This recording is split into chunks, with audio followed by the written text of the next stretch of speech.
Buenas tardes. Hoy en este tiempo de entrevistas informativas recibimos la visita del director gerente del Consorcio de Aguas Bilbao Vizcaya, Pedro Barreiro. Arratsaldeon, gracias por estar aquí con nosotros, venir aquí a los estudios de Tele7.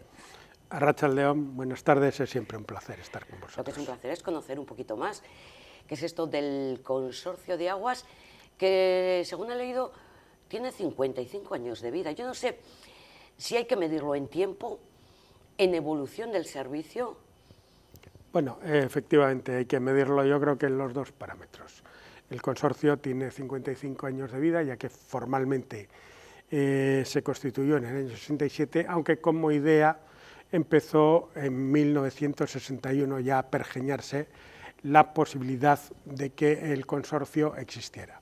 ¿Y cuál fue el motivo que lo creó? Bueno, pues en aquella época, en el 61, llega al Ayuntamiento de Bilbao Ángel Galíndez, que luego fue un personaje que incluso llegó a presidir el Banco Vizcaya, y como concejal de Obras y Servicios, y solicita un informe a los técnicos municipales sobre cuál era la situación del agua en todo lo que entonces llamaba el Gran Bilbao, hoy lo que llamaríamos el Bilbao metropolitano.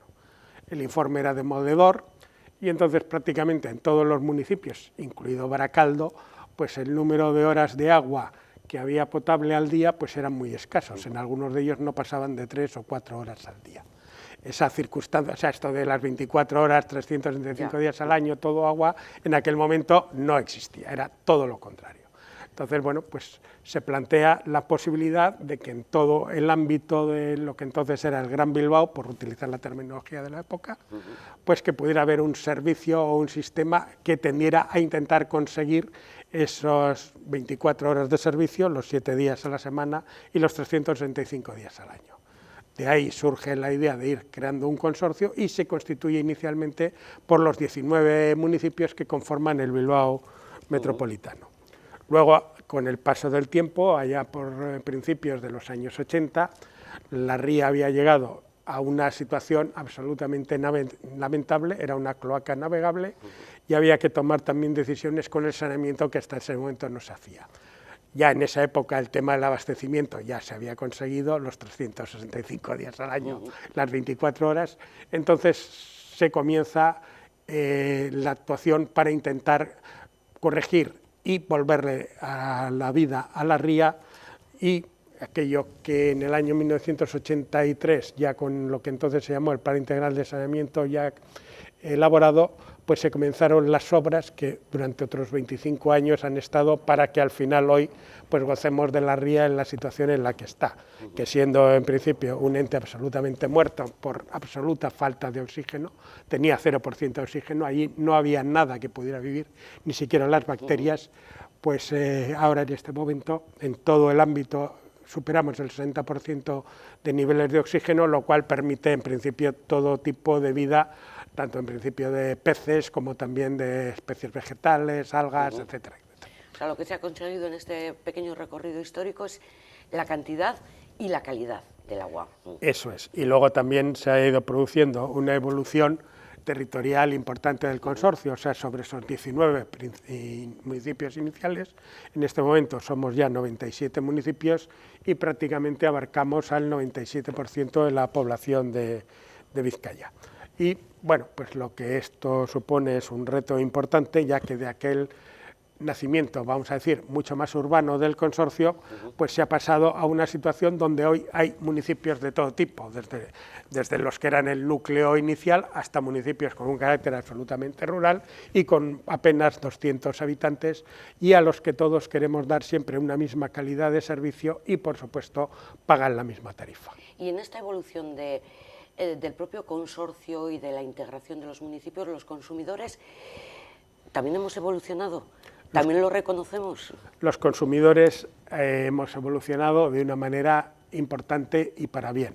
O sea, los hábitos de higiene, en principio, son francamente homologables a cualquiera de los países que nos circundan, considerando que nosotros estamos, lógicamente, pues, en el Estado español y en Europa.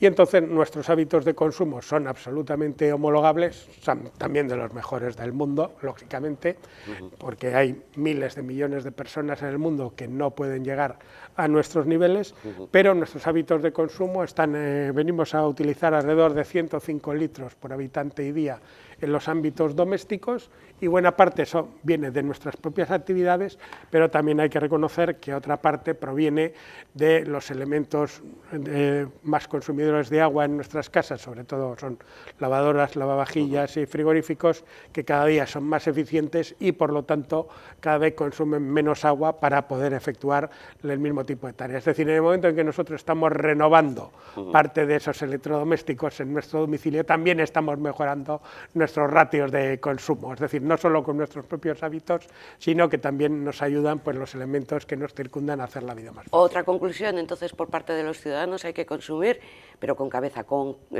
responsabilidad también. Sí, hay que consumir con responsabilidad porque el agua al final es un bien escaso y que a futuro, pues ojalá no ocurra, pero es posible que podamos vivir situaciones de sequías más prolongadas que las que actualmente hemos podido vivir, y a nivel mundial el agua pues se va a convertir en un objeto de conflictos, pues como en este momento lo que estamos viendo, el petróleo y el gas, pues lamentablemente el agua a futuro pues va a ser también objeto de muchos conflictos y probablemente y por desgracia guerras. Es verdad, todo este contexto internacional, por una parte el sanitario con el COVID, por otra parte el contexto, digamos, más económico también con las consecuencias de la guerra de Ucrania, ¿eso también afecta al consorcio, al servicio del agua?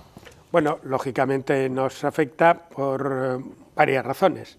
Al final, nosotros no somos ajenos a los índices de inflación y, lógicamente, una actividad como la que nosotros desarrollamos pues tiene consumos energéticos importantes, tanto de electricidad como de gas. Bueno, pues no voy a empezar aquí a contar cómo han evolucionado las tarifas de la electricidad y del gas, las del agua mucho menos, todo hay que decirlo. Seguramente usted sabe perfectamente, o los televidentes saben perfectamente lo que están gastando en electricidad, pero seguramente si les preguntamos cuánto gastan en agua, igual no son capaces de darnos la cifra, precisamente por un tema de que las dimensiones económicas no tienen nada que ver. Pero efectivamente nos está afectando de manera directa, nosotros somos grandes consumidores por la propia actividad que hacemos, no es porque lo queramos, tampoco podemos reducirla si queremos seguir manteniendo la calidad, sobre todo en saneamiento, en los temas de vertidos, etcétera, y por lo tanto tenemos que pagarlas y eso es una afección directa en costes. Pero si le pregunto al director gerente del Consorcio de Agua si el precio del agua es cara, me va a decir que no.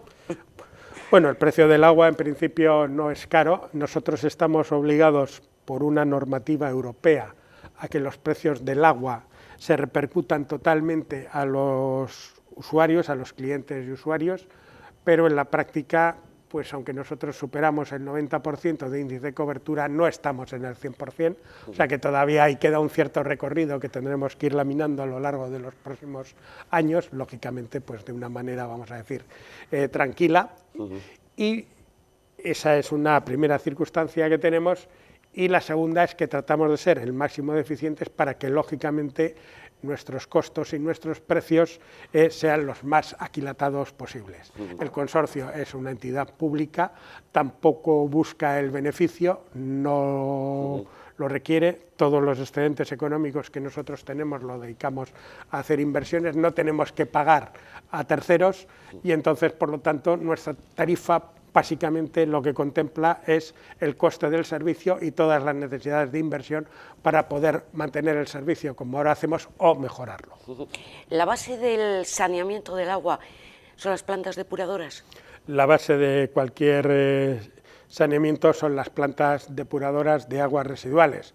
Hay diferentes tratamientos, pero en definitiva nosotros si queremos conseguir lo que hemos logrado con la ría y en todo el resto de ríos a los cuales en este momento tenemos plantas, o incluso en el mar, porque también tenemos plantas que vierten directamente al mar, en aquellos municipios más costeros, pues tienen que pasar por este tipo de tratamientos que los hay muy variados, no vamos a aburrir a nadie ahora con explicaciones de carácter técnico, o si alguien tiene interés, pues que nos llame y ya lo comentaríamos en privado. pero evidentemente son absolutamente necesarias, con lo que eso tiene también de problemas, pues porque nadie quiere tener plantas cerca de su casa, bueno, pues es entendible, pero son un mal necesario para que podamos disfrutar pues de playas con calidad de agua excelente, etcétera, etcétera, como en este momento tenemos, y sobre todo, pues yo les diría a aquellos que son más jóvenes y que igual esto no lo han vivido, yo desde luego lo he vivido y seguramente que muchas de las personas que nos están viendo también, pues aquellas magníficas playas llenas de galipó, etcétera, etcétera, en la que nos bañábamos y luego pues salíamos con los pies bastante oscuritos, por no decir muy negros, o incluso, bueno, pues con determinados picores, etcétera, etcétera, situaciones que hoy en día pues prácticamente, por suerte, no se dan, que es lógicamente a donde hemos ido y donde tenemos que seguir estando, y tenemos que ir en aquellas otras que todavía tienen que mejorar algo. Y es un vecino para todo obligado, eso ¿no? Para es necesario el estación, contar con estas depuradoras. Eso decía que es el vecino obligado que tienes que tener. Sí, es el vecino obligado que prácticamente pues al final lo que va a vertir al medio pues es un agua bastante limpia y que contribuye a que todo lo que queremos tener pues lo tengamos. En el consorcio siempre hablan del ciclo del agua. ¿Qué es? ¿Dónde comienza y dónde termina? Bueno, nosotros hablamos de lo que se llama el ciclo urbano del agua. El ciclo urbano del agua empieza primero en la propia naturaleza. Nosotros, en principio, las aguas que recogemos son casi todas de carácter superficial, es decir, que el ciclo del agua empieza con la lluvia. La lluvia, lógicamente, va llenando pues determinados embalses, balsas, lagos, etcétera, o incluso dan caudal a los ríos, que son de los que luego nosotros nos nutrimos para coger el agua. Se capta ese agua bruta, lógicamente, pues no es potable, hay que someterla a un tratamiento de potabilización en unas plantas de tratamiento de aguas potables, se potabiliza ese agua, se envían por conducciones a los depósitos de carácter más municipal y de ahí ya se va distribuyendo a cada una de nuestras casas, en principio ese agua potable y que no da ningún tipo de problema para poder ser utilizada tanto para la bebida, para el consumo humano, como para la limpieza o la higiene personal. A partir de ahí, ese agua, una vez que está utilizada, pues como bien sabemos, la acabamos devolviendo, lógicamente, saliendo de nuestros domicilios, pues vuelve lógicamente a otra serie de conducciones, que son las redes de alcantarillado, van luego a grandes colectores de saneamiento, pasan a esas plantas depuradoras de las aguas residuales y se devuelven al medio, que puede ser, pues como he dicho antes, la ría, un río, el mar, etcétera, etcétera. Y luego a partir de ahí pues vuelve a comenzar el ciclo. Ese agua, digamos que en principio parte se evapora por la acción de la temperatura y el sol, vuelven a las nubes, vuelve a caer la lluvia y vuelve a empezar, por eso es un ciclo, vamos a decir, más o menos cerrado, vuelve a empezar todo ello y así funcionamos. Y ahora que estamos viviendo esta ola de calor se ponen nerviosos, porque como dure mucho, como no llueva, y como todo el agua que esté ahí no se pueda utilizar o sea escasa, este ciclo de agua quedaría un poco roto. Bueno, el ciclo del agua puede quedar efectivamente afectado, porque, pues como bien has dicho, podemos tener problemas. En cuanto a la parte fundamental del consorcio, que es sobre todo el ámbito que se nutre de los embalses del Zadorra, no hay ningún tipo de problema. Los embalses del Zadorra en este momento están al 75% de su capacidad, muy por encima de la media o de lo que podemos estar viendo en informativos que nos dicen los embalses españoles están al 30 o en la cuenca tal están... No, nosotros estamos muy por encima de esa situación. O sea que en la parte, vamos a decir, del núcleo poblacional más importante que se atiende desde el consorcio no hay ningún tipo de problema, pero sí es verdad que hay complicaciones en municipios, pues sobre todo en la zona de Busturialdea, donde hay que mejorar y a futuro pues habrá que llevar infraestructuras para que puedan disponer de más agua en la época de verano, y también en la zona sobre todo del Artibay, que también suelen tener problemas en estas épocas si no termina de llover demasiado. Esos son los que nos preocupan, pero la parte fundamental, con el 75% de los embalses del Zadorra, está totalmente garantizada. Es verdad, porque a finales del pasado mes de junio celebraron la Asamblea General y con los nuevos integrantes, con los nuevos representantes, que son estos municipios de estas comarcas, de Busturialdea, de Leartibay, ¿cuáles han sido un poco los nuevos integrantes? Bueno, no, los nuevos integrantes Leartibay ya estaban incorporados al consorcio hace ya bastantes años. Son precisamente los municipios, 16 municipios de la comarca de Busturialdea. Pues básicamente los dos fundamentales y grandes son Guernica y Bermeo, o Bermeo y Guernica, para que no se ofenda a nadie, y luego pues todos los municipios que están entre Bermeo y Guernica, tanto a un lado como a otro de la ría de Urdaibai. Bien, son municipios que estaban atendidos por un consorcio de aguas específico de la zona, y ellos han entendido que era mejor incorporarse, en este caso, al consorcio de aguas Bilbao-Vizcaya, pues para buscar más economías de escala, mejoras en la parte, digamos, en principio técnica, etcétera. Bien, y porque además se detectaba, o viene siendo detectado desde hace ya muchos años, unos déficits hídricos importantes en la época de verano que hay que intentar corregir. Nosotros los vamos a corregir con unas conducciones llevando agua a futuro desde la zona de Munguialdea, pero claro, eso son grandes infraestructuras que en este momento estamos haciendo los proyectos, nos van a llevar unos 5 años el poderlo realizarlo totalmente, es decir, proyecto, permisos y luego ejecución de obra, y durante esos 5 años vamos a tener que convivir con esa situación de déficit que no es nueva en la comarca y que vamos a ver un poco, pues, y que realmente nos tiene preocupados porque el verano está siendo además especialmente seco. O sea, tenemos que ver un poco cómo buscamos intentar solventar al máximo esas situaciones concretas. Y los problemas que tienen, digamos, estos municipios de estas comarcas a la hora de celebrar esta Asamblea General, no sé, estos problemas que tienen, más representantes, más dificultades para llegar a acuerdos. Bueno, la asamblea del consorcio es verdad que son 97 municipios, cada municipio luego tiene una representación que puede incluso ser de más de una persona en función de su tamaño, el número de votos tampoco es exactamente el mismo de un municipio pequeño a un municipio grande, y hay en principio todo tipo de sensibilidades políticas en esa asamblea. Lo que pasa es que al final el agua es una parte que tiene mucho más de técnico que de político, y bueno, pues yo creo que ahí hemos conseguido que todo el mundo entienda eso como un elemento importante y fundamental, y evidentemente, aunque hay sus elementos de discrepancia, las asambleas en principio tienen un carácter absolutamente normal, y el consorcio como entidad con los 97 municipios, independientemente de su color político, pues intenta darles el mejor servicio y atenderles de la mejor manera posible. O sea, nadie puede decir, nadie lo dice de hecho en el consorcio en función de quién sea su alcalde o quién sea los que lleven el gobierno municipal,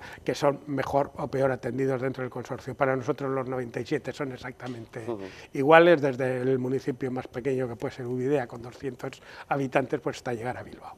O sea, para nosotros todos son iguales, y nuestra filosofía se basa en que tenemos que dar la misma calidad de servicio y dar también el mejor trato en cuanto a los temas de inversión, etcétera, y por supuesto con la misma tarifa. O sea, nadie en el consorcio, viva donde viva, paga más que cualquier otro ciudadano o ciudadana de municipios consorciados. Otra cosa es el costo de lo que a nosotros nos supone, en principio, atender, lógicamente, ámbitos metropolitanos, pues el costo por persona es mucho más bajo que en ámbitos de carácter más rural, pero ahí también el consorcio tiene un funcionamiento, vamos a decir, de solidaridad desde hace ya muchísimas décadas, no ha empezado ahora, y por lo tanto, bueno, pues es la que hace que el sistema funcione. Pero funciona desde el inicio, o sea, cuando existían lo que el primer núcleo de los 19 primeros municipios, igual Bilbao era el que más servicio y más horas de agua tenía.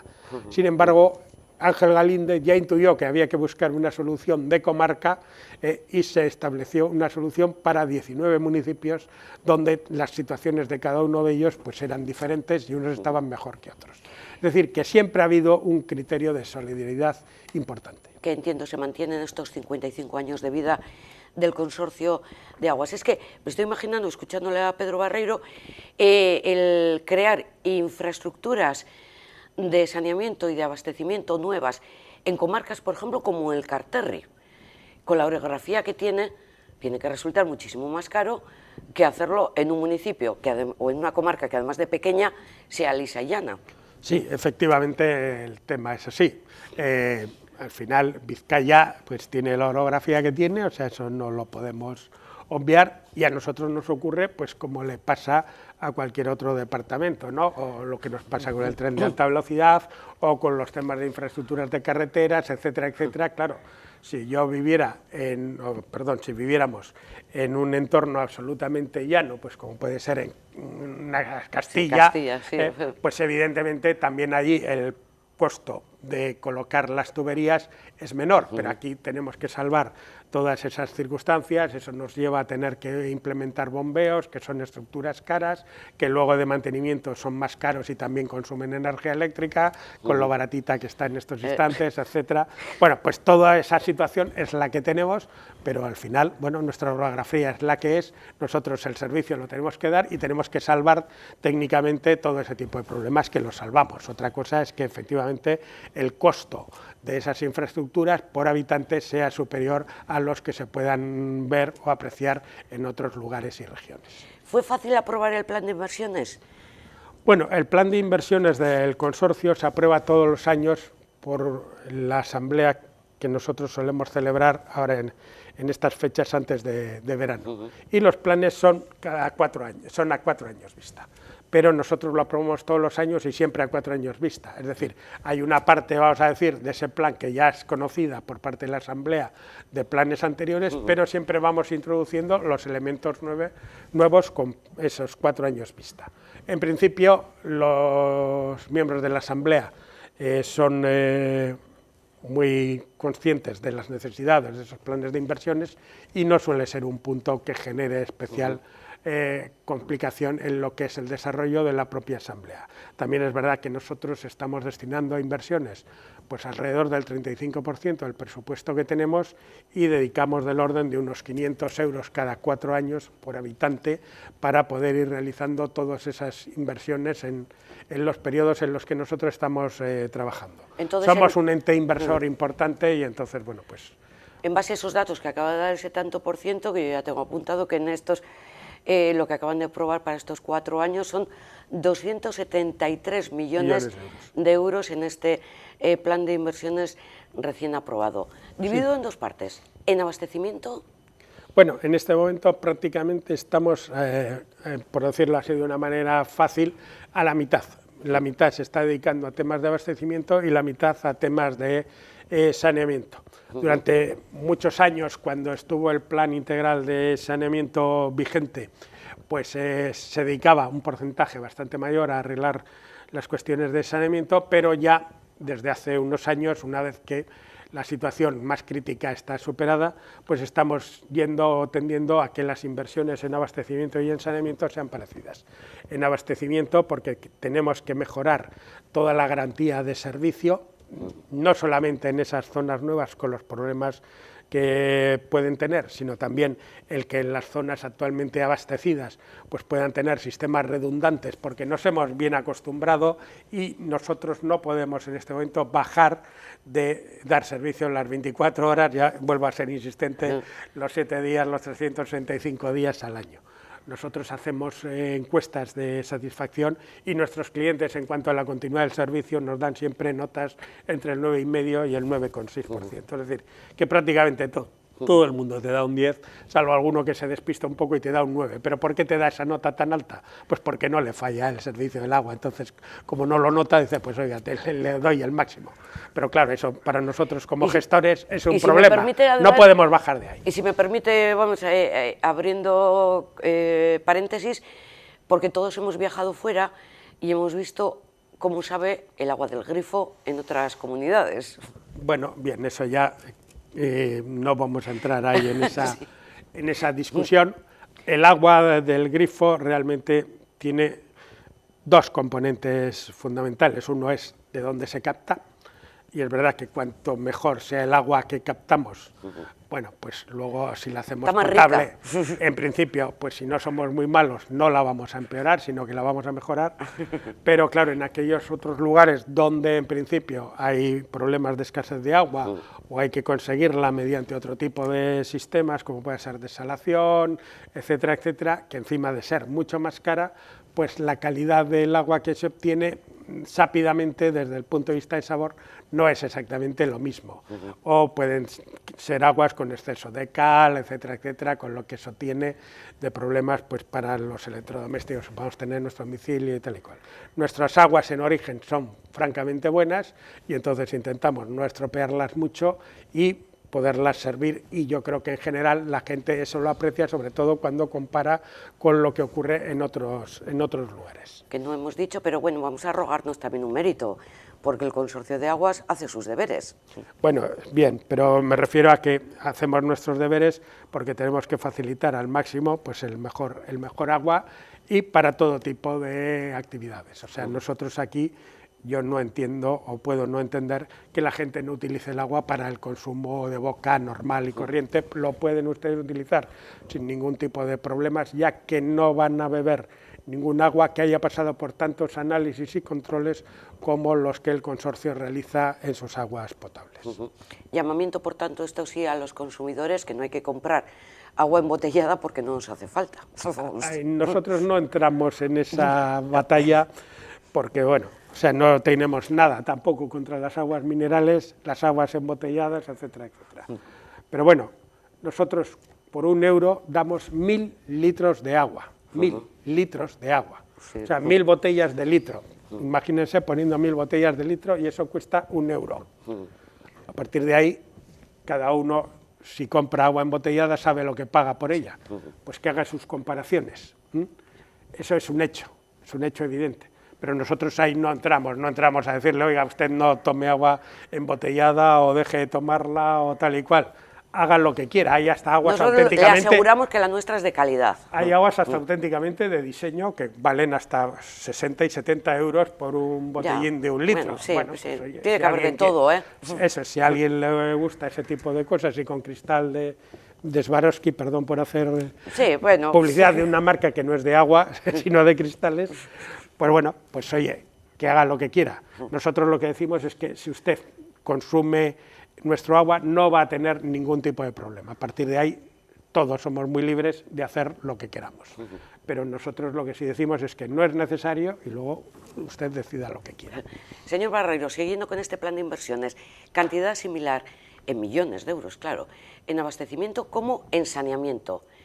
Y esto sí, aquí estamos en el tema de infraestructuras, esto es caro. Bueno, las infraestructuras de agua son infraestructuras en principio muy caras. Ya hemos hablado antes que también nuestra orografía no contribuye precisamente a que sean infraestructuras baratas. Pero claro, nosotros grandes conducciones, pues como alguna que en este momento estamos haciendo en la zona de Encarterriac, pues va a suponer unas cantidades importantes de alrededor de 7 millones de euros al año para mejorar la garantía de suministro, ya que es una tubería que no solo lleva agua desde la zona de la margen izquierda, desde la zona de Abanto, para así entendernos, hasta llegar a Zaya y Balmaseda, sino que al revés, en un momento dado podemos intentar traer, cuando tengamos la infraestructura terminada, agua proveniente del Cadagua y del embalse de Ordunte y poderla meter en el Bilbao metropolitano por la zona de Abanto de las Carreras. Es una tubería que en principio está prevista que funcione en un único sentido, pero puede hacerlo de manera reversible. Claro, todo eso... Perdón por mi ignorancia, ¿que serán aéreas o subterráneas? No, son todas subterráneas. En principio las grandes conducciones del consorcio son todas subterráneas, salvo en aquellos lugares donde, por razones de la propia orografía, pues si hay dos montañas, en un momento dado la tubería puede salir en un momento dado durante un cierto espacio de, pues pueden ser unos 100 metros, no suele ser más de ese límite en distancias, y se puedan llegar a ver, se puedan visualizar. O ustedes me dirán, bueno, pues yo es que visualizo que de pronto veo que aparece de la tierra una tubería que va a llegar a una planta, bien, pero comparado con la totalidad de los kilómetros de tubería que tenemos, eso es lo menos. Por tirar un poquito para casa, tenemos aquí en Sestao, en Galindo, el tanque de tormentas, el EDAR de Galindo, que es estación depuradora de aguas residuales. ¿Hay inversiones previstas en estos 4 años para este equipamiento? Muchísimas. Galindo está en una continua evolución de inversiones.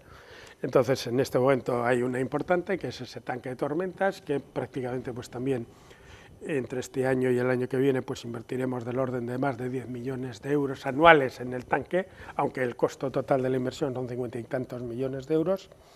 Vamos a hacer, van a comenzar las obras previsiblemente antes de que acabe el año, pues toda la cubierta de una parte del tratamiento, lo que se llaman la decantación primaria. Entonces ahí hemos llegado a un acuerdo con el Ministerio, y el Ministerio, pues en principio con fondos Next Generation al 80% y 20%, que pondremos el propio consorcio, pues vamos a hacer una obra de alrededor de 36 millones de euros, que tapará esa parte de la depuradora, contribuirá por lo tanto a mejorar su afección, tanto desde el punto de vista visual como también desde el punto de vista de algunos temas de olores que tiene esa zona, etcétera, etcétera, y estamos continuamente en ello, y en este instante estamos en una gran reflexión para hacer lo que llamamos el Galindo del siglo XXI, para precisamente bueno, pues seguir realizando inversiones que nos permitan tener una depuradora que sea lo más amable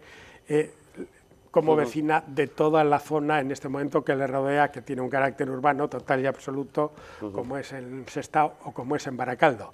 Pero también hay que poner las cosas en contexto. Mucho de ese desarrollo urbanístico alrededor de la planta de Galindo es posterior a Galindo, o sea que todo el que ha ido allí sabía perfectamente que la estación ya depuradora ya estaba ahí. Qué vecino tenía, y si no, yo pues sin ningún problema le puedo enseñar las fotos de cuando se empezó a construir Galindo y cuál era el entorno de lo que tenía Galindo. Les puedo asegurar que en aquel momento lo más decente que había en toda la zona era precisamente la depuradora. O sea, para que se hagan una idea de lo que era el entorno. Claro, las estaciones van variando y, lógicamente, nosotros no somos ajenos a esa circunstancia. Tenemos que continuar mejorando Galindo para que sea un vecino amable con respecto a lo que actualmente nos rodea. Ojo, pero ya estábamos también antes. No, yo simplemente me limito a constatar un hecho, que es así, sin más. Pero bueno, eso no quiere decir que, oiga, no, y a partir de ahí, pues usted se queda como está. Pero lo he entendido, si queremos agua de calidad y que nos llegue en cantidad, además, y si queremos necesitamos tener instalaciones. Que la vida siga en la ría, necesitamos a Galindo. Eso sí, queremos bañarnos en la ría, que la tenemos también aquí al lado. Eso es. Claro, luego la gente, pues en la Benedicta, por ejemplo, o ahora con todos los planteamientos y los proyectos del Plan Urbano de Baracaldo, joder, pues ya estamos viendo cómo se van a establecer, y la ría es el eje central. Ya estamos soñando con esta ría que vamos a utilizar. Para que eso ocurra, necesitamos que la ría esté limpia, y para que eso pase, necesitamos Galindo. Y entonces, a partir de ahí, vuelvo a repetir, vamos a intentar siempre ir tomando decisiones que nos mejoren técnicamente y que nos hagan lo más amable como vecino de todo nuestro entorno. No quiero que se me olvide citado el tema de los fondos europeos. Son fondos para incluir la digitalización, la innovación, ¿o? Sí, hay dos tipos de fondos, como ya digo, el tema de la depuradora, todos son fondos de estos que se denominan fondos Next Generation, vale, que sacó la Unión Europea con motivo de la pandemia.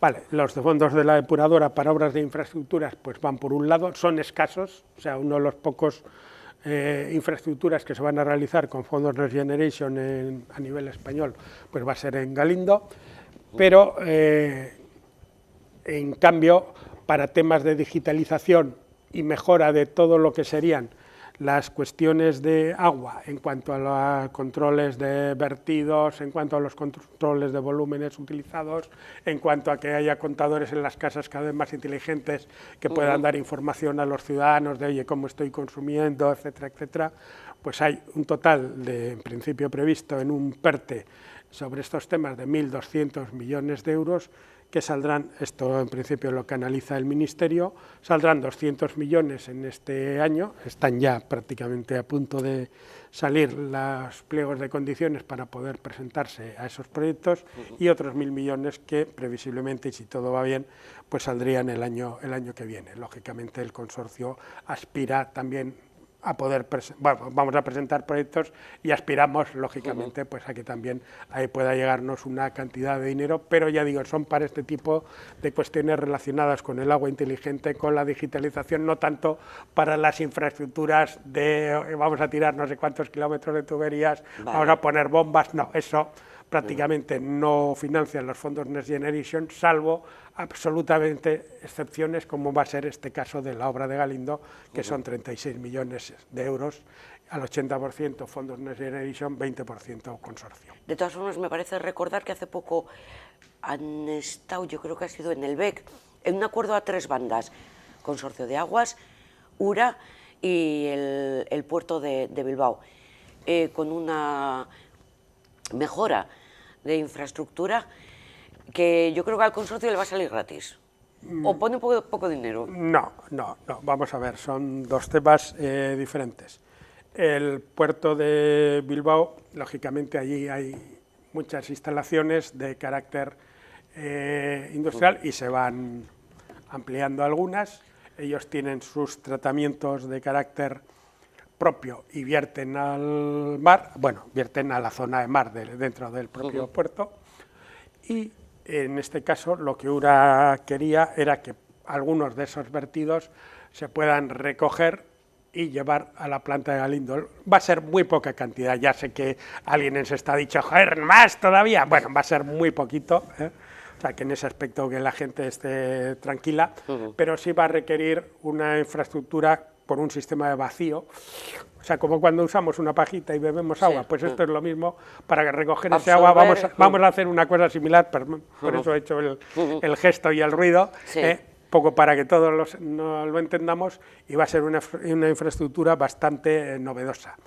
Lo que es la infraestructura la pagan a medias entre el puerto y URA, pero el consorcio, que ha puesto también dinero para hacerle el proyecto y luego vamos a llevar la dirección de obra, etcétera, etcétera, nos quedamos con la infraestructura. Es decir, que todos los costos de mantenimiento de esa infraestructura en los próximos años van a ser a costa del consorcio. O sea, que dentro de 30 años, bueno, ya no estaremos seguramente aquí, pero si hiciéramos esta pregunta, en ese momento seguro que el que más dinero hoy ha puesto es el consorcio, porque URA y el puerto, una vez que se haga la inversión, se desentienden de ella y dicen, bueno, pues yo ahí me olvido. Eso es como cuando a una persona joven, pues el padre o la madre le compran un coche, pero luego le dicen, no, pero el coche es tuyo, yo te lo he pagado, pero a partir de ahora la gasolina, a partir de ahora todas las revisiones, todo lo que necesites hacer en el coche es por tu cuenta.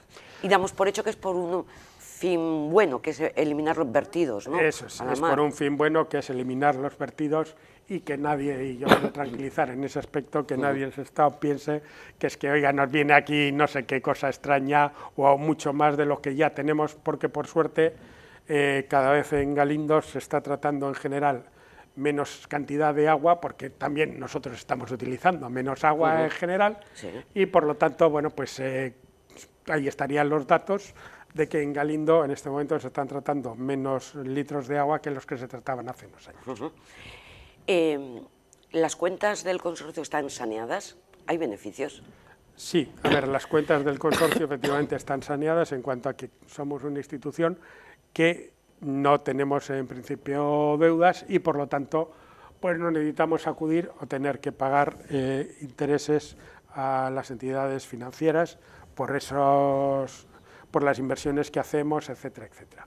A ver, nosotros desde el punto de vista formal, pues lógicamente tenemos unas cuentas que son auditadas tanto por una empresa auditora normal de auditoría de cuentas de cualquier tipo de empresa y el Tribunal Vasco de Cuentas, es decir, estamos doblemente auditados.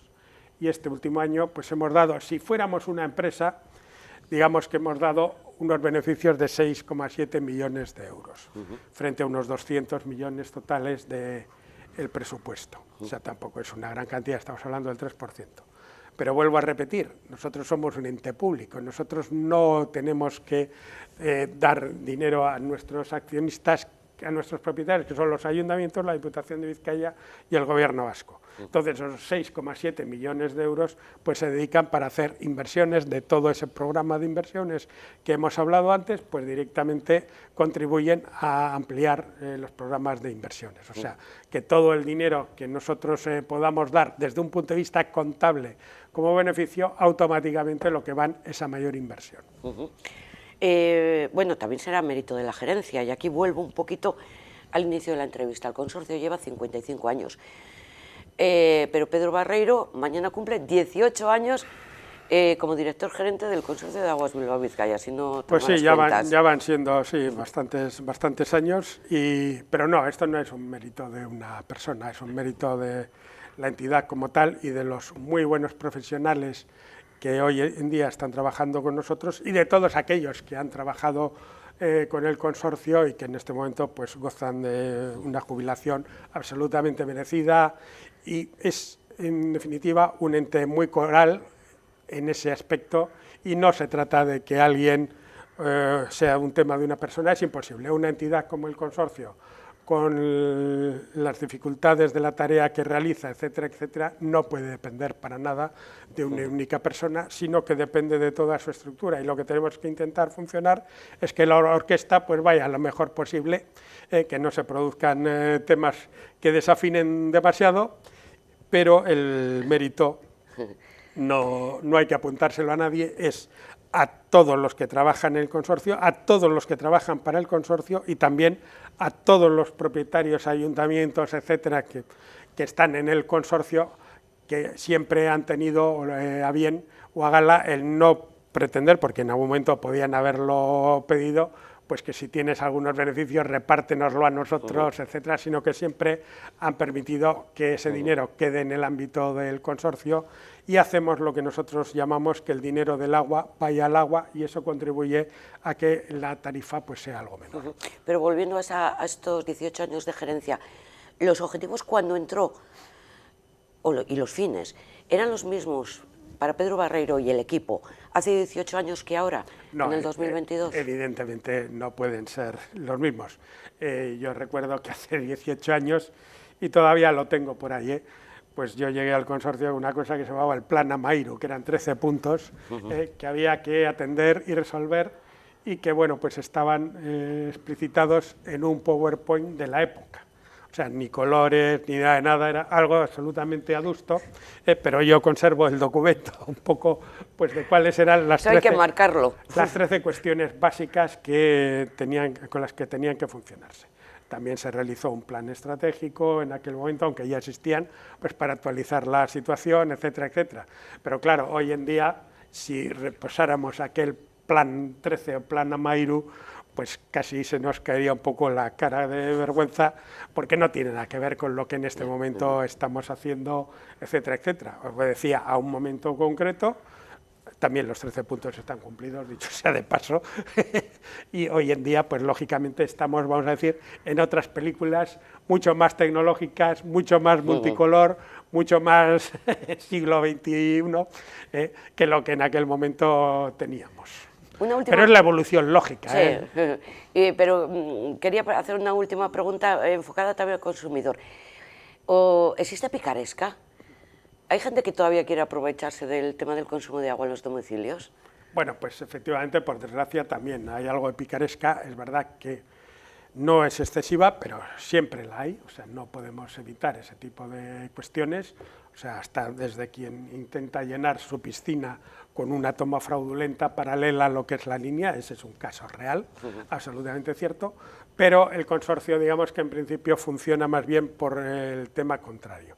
O sea, nosotros en este momento entendemos que el agua, que además está declarada como un derecho humano por las propias Naciones Unidas, todo el mundo tiene derecho a ese agua, y por lo tanto nosotros solo procedemos a realizar cortos de suministro en aquellos casos que son clarísimamente de picaresca. Todas aquellas personas que o bien por cuestiones de carácter económico, pues tienen acceso por parte del consorcio a ayudas variadas, y además nosotros en principio, cualquier persona que pueda tener unas dificultades para pagar el agua, que no se preocupe, no se la vamos a cortar en ningún momento, y ya acordaremos en unas conversaciones que suelen ser directas con aquellos casos, porque tampoco son tantos, y por lo tanto establecemos una comunicación directa, y con cada uno de ellos se llegan a los acuerdos que sean. O sea, los acuerdos no es que haya una tabla de acuerdo A, acuerdo B, acuerdo C, sino que simplemente nuestros propios profesionales de atención al cliente se reúnen con ese cliente y con él acuerdan en función de lo que la otra parte diga que puede hacer o no puede hacer, pues acuerdan una manera de funcionar, pero evidentemente no se le corta el agua a nadie. Y si en algún momento dado se produjera alguna situación de ese estilo, inmediatamente, en cuanto la detectamos, tendemos a corregirla. O sea que en ese aspecto somos, vamos a decir, yo creo que no solo el consorcio, sino casi todos los servicios de agua, por lo menos los públicos, es muy difícil que vayamos a cortar el agua, lo cual hace que también pues esa parte puede a veces favorecer determinadas picarescas, pero preferimos eso a que no alguien que pueda tener un problema realmente importante para poder pagar el agua, que vea cortado el suministro, aunque solo sea unas horas, porque nos hemos equivocado pensando que era un caso de picaresca. Entonces sí que nos daríamos cuenta de lo importante que es el agua, tenerla en nuestro domicilio cuando nos falte, ¿eh? Sí, efectivamente, pero nosotros en nuestra propia ordenanza fiscal tenemos claramente establecido que a nadie se le corta el agua, salvo circunstancias donde ya sea muy flagrante estas situaciones de picaresca, que no voy a entrar, pero que es contra todos, además, se dan en un caso, en otro, da lugar también pues a otras complicaciones, pues siempre hay un tema que no está, pero no lo tenemos bien resuelto como sociedad, y no es un tema sobre el agua, los temas de alquileres, de alguien que deja de pagar los alquileres y deja también de pagar todos los servicios, y al final pues una propiedad que no ha estado en esa vivienda se encuentra con que no le han pagado el alquiler y debe no sé cuánto de agua, debe no sé cuánto de luz, no sé cuánto de gas, etcétera, etcétera. Bueno, ese tipo de cuestiones se dan, son como nuestra vida misma, pero nosotros, en principio, nuestra manera de funcionar y, sobre todo, estableciendo claramente en nuestra ordenanza fiscal, es muy difícil que a alguien le lleguemos a cortar el agua. Pedro Barreiro, gracias por estar con nosotros con toda esta información que nos ayuda a conocer el consorcio de aguas y conocer nuestra calidad de agua. Eskerrik asko. Eskerrik asko zuei.